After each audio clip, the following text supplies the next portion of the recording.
It was a cold December evening in Chicago. Snowflakes gently fell onto the bustling streets, and holiday lights twinkled in every window. The city was alive with laughter and celebration, but for David Carter, the night felt colder than ever. He walked with his hands deep in his pockets, his breath forming little clouds in the frosty air. David had lost his job 3 months ago. His savings had run out, and he was on the verge of eviction. As he walked down Michigan Avenue, he glanced at the elegantly dressed shoppers stepping in and out of high-end stores, their arms full of expensive gifts. He sighed, feeling more invisible than ever. He found himself in front of a small cafe, warmth radiating from its windows. The aroma of fresh coffee and cinnamon rolls filled the air, making his empty stomach tighten. He hesitated, knowing he couldn't afford even a cup of coffee, but before he could turn away, a cheerful voice called out, "Sir, would you like to come in and warm up?" David turned to see a young woman standing at the entrance, her smile kind and inviting.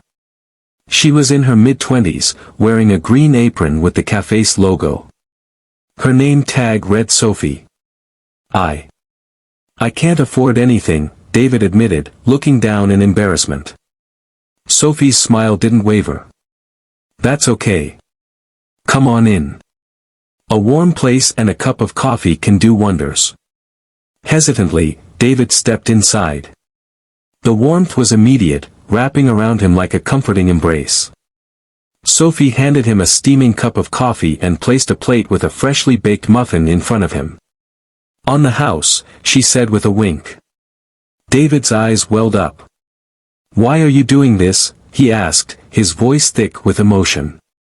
She shrugged. "Because I know what it's like to need kindness. A few years ago, I was in a tough spot too. Someone helped me, and I promised myself I'd pass it on whenever I could." They talked for hours. David shared his story, and Sophie listened without judgment. As he got up to leave, feeling lighter than he had in months, Sophie held out a piece of paper. "A friend of mine runs a small publishing house. They're looking for an editor.